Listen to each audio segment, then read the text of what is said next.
Okay, this is a quick video test just to see how good the lighting shows up for this, because I'm going to try to do my first YouTube video here showing off the new P938. Do a quick safety check. This is unloaded. We have no mag in the bottom. The mags are also unloaded. Got the extended 7 round and the standard 6 round. Came with the gun actually. This is the Equinox version, and I'm a big fan of SIG. I actually currently already have a couple SIGs, including the baby brother, the 238. But this is actually the 238 SAS edition. It does have a custom trigger on it. I did do a custom trigger. It actually makes a huge difference. I also put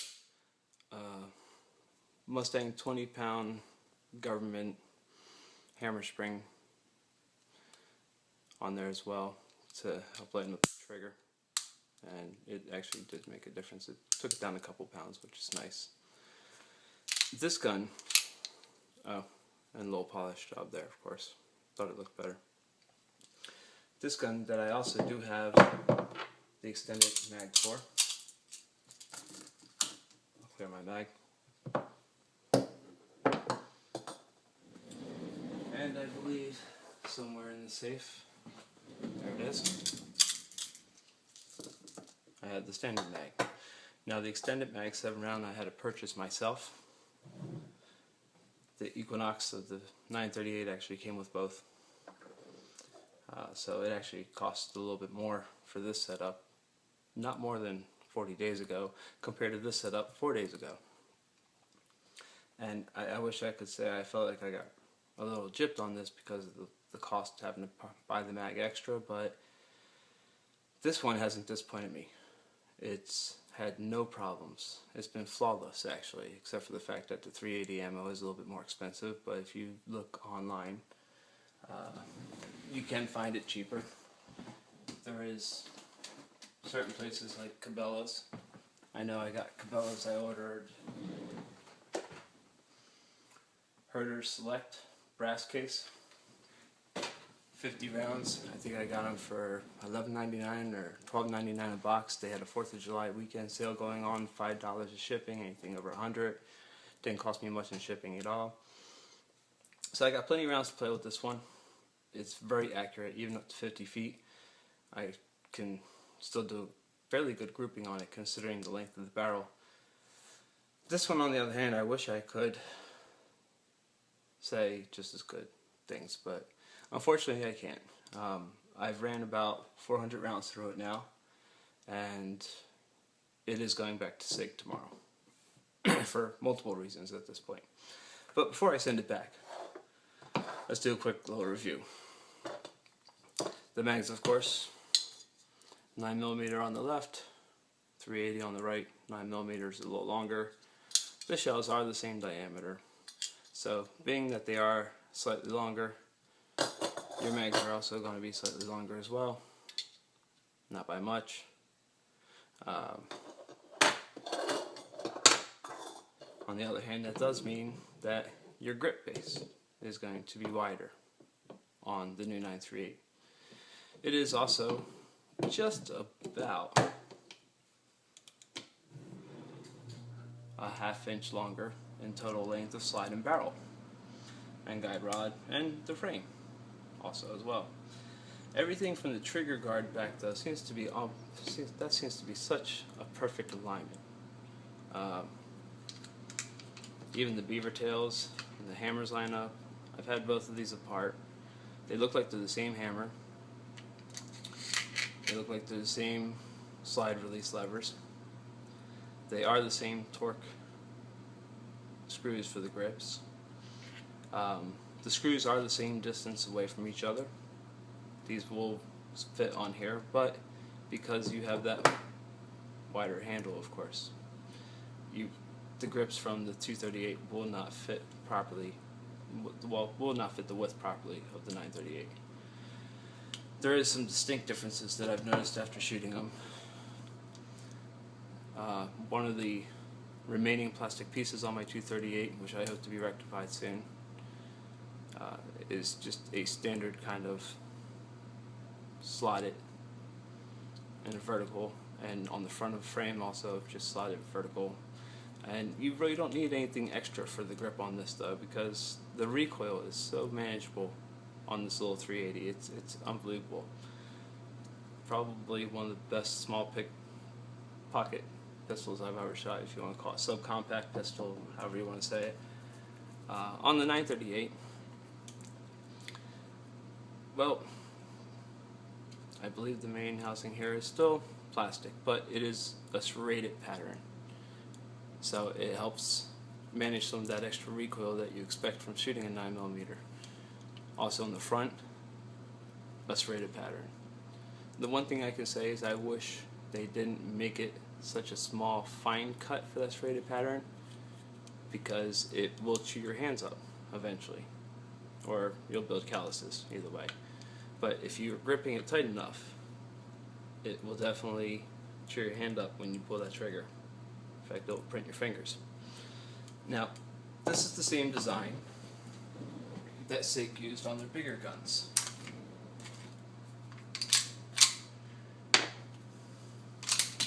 For example, the Sig Sauer P238 Elite Dark. They use that same kind of serration here, but it's a lot wider of a pattern. Your hand is around a double stack mag. They use a different checker pattern for the grips, but this one I've shot many rounds through. I love this gun. It's got the SRT short reset trigger, 10-pound single action to about a 4.5-pound double action, 60% setback reset. Fantastic gun. Never had an issue with this either. It does have the threaded barrel. I have not been fortunate, nor have felt the need to go out and apply for the paperwork and buy a suppressor. I don't see where I'll ever actually need a suppressor for target shooting and for a hobby as I use it. But because the grips are wider here, it may be the same fine serrations that they have going on here, but it doesn't dig your fingers as bad because it's more of a wraparound, where when you're talking about a gun that's just about an inch in width, that seems to completely feel differently when you grip it. Of course, they have that, again, plastic trigger. You know, this would be an awesome gun if they just got rid of these two plastic parts, in my opinion. It still is an awesome gun, but being one of the first guns out, there has been some bugs that need to be worked through. I can tell you a few of the bugs off the top of my head, but I'll do a second video on just this gun and the issues that I've discovered with it myself. Unlike some other people, I know other people have released videos about the gun shooting low. I personally haven't experienced the shooting low, at least not this one. I personally have experienced a few other issues that I'm concerned about, and SIG has agreed to take a look at it as soon as I ship it back to them. So, in the video where I show you a couple of the other issues, please excuse the fact the gun is going to be dirty. It's going back to them dirty because I want them to see where things aren't lining up and where things are scraping. It'll help the gunsmith kind of recognize the issues with it. So, for right now,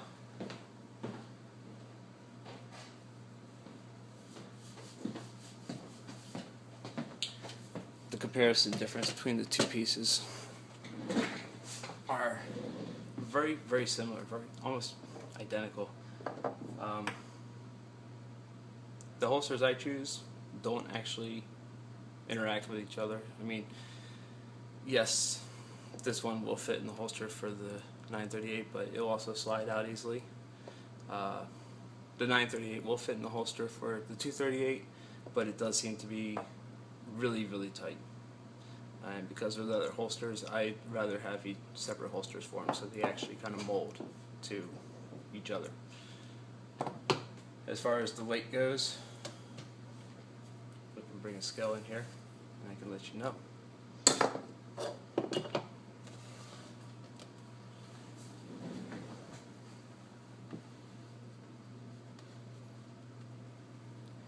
me set that up. There we go. We'll zero that out. So the 938 by itself, let's change this over to ounces. Just under 16 ounces, 15.65 ounces. With the extended mag, 17.5 ounces.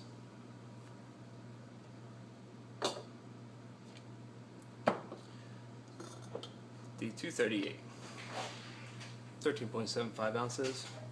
With the extended mag, 15.3 ounces.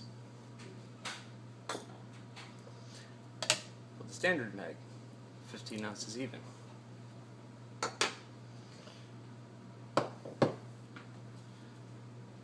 Now, of course, nobody's going to carry a gun not loaded. That just wouldn't make sense. These are meant to be carried in the P1 position, cocked and locked. One in the chamber with a full mag. So I'm going to load up the 380 for the 238.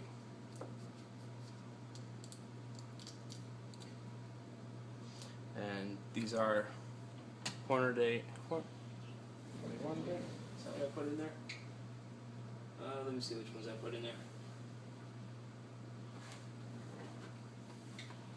Yeah, Hornady, sorry. Critical defense, 380 rounds. The mag loaded, 3.85 ounces. With the gun, 17.6 ounces. And one in the chamber, 17.95 ounces, so just under 18 ounces. Now for the 9mm, we're also going to use the Hornady, but it's not going to be the critical defense, it's actually going to be the critical duty. So both of these, the critical duty for the 9mm Luger is 135 grain, and I actually don't have the box for the 380 critical offenses, so I'm not really sure what that weighs in at as far as what grain of bolt that is. I believe it's a 95 grain though.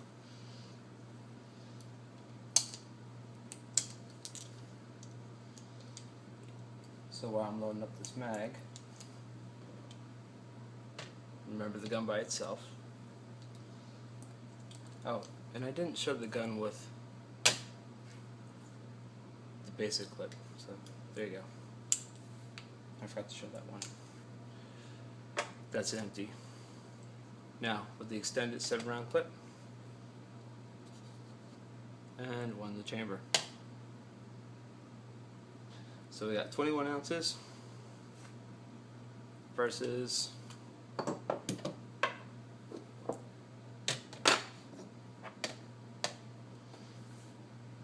call it 18. 3 ounces difference total for the difference in the power of a 380 to a 9mm. I don't know how much I put in the whole knockdown power or knockdown rating. You know, some people say I'd rather carry a 45 or a 40 caliber because I can take them down in one shot. A meth head's a meth head. Somebody on PCP is going to take more than one shot. It doesn't matter who you are or what caliber you're running. They're not going to feel it. The adrenaline's going. They're going to be, any hallucinogen is going to give the human, a standard human, 3 times their average strength. So that's going to be a problem either way. Shot placement's going to do you much better than anything. Doesn't matter. I mean, that 380 will take somebody down easily as long as I hit them in the right places. Will a 9mm take them down faster? Yeah, it'll take them down a little faster. But still, shot placement is always going to be key. So I'm going to cut this video for now. 18 to 21 ounces is the difference. And let's say you don't want to carry the extended mag. We'll do that as well. Of course, I don't know why you wouldn't want to carry the extended mag, especially with this one. It comes with the extended mag. You don't have to pay extra for that one. But maybe some people prefer that little bit more concealability without that pinky gripping sticking out. Maybe it shows in the outfit they're wearing at the time, whatever the case is. So we'll show it with 6 rounds. 20.15. Not much difference. And we'll do the same thing with the 238 for the 380. Clear that mag.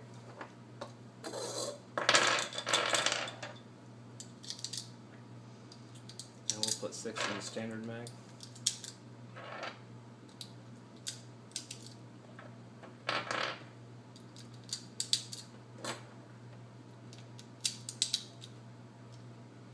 There we go.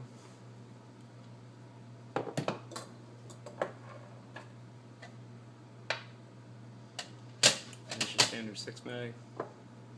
There's the 380, the P238, and one in the chamber. 17.35. Okay, that's it for me right now. Until the next video, where I do a breakdown comparison of parts between the two. And, well, not only the breakdown comparison between the parts, but I'm also going to explain and show all the things that I've discovered with the particular model that I managed to pick up and some of the problems that I've had with it myself. But I do know, in looking at YouTube, there just hasn't been a lot of videos on this particular gun yet, and maybe that's because it's hard to come by. Maybe that's because it's in back order. I know between this and another model that was just released also 2 months ago, they both seem to be in pretty high demand and in back order as well. I've also shot in the other model. I'm not going to say it. I don't own the other model. I didn't feel as comfortable with it. I personally like a little metal with my gun, you know, due to certain health conditions. I know I do have a little bit of tremor to my hands. Today it's actually pretty good, but because of that tremor, the weight of an actual metal gun really does help weigh it out. Did I happen to mention the night sights on these? I probably didn't. As a matter of fact, I should, because the night sights on these are amazing. The problem is, I actually have the flash on my camera, and there's no way for me to turn it off while I'm recording, is there?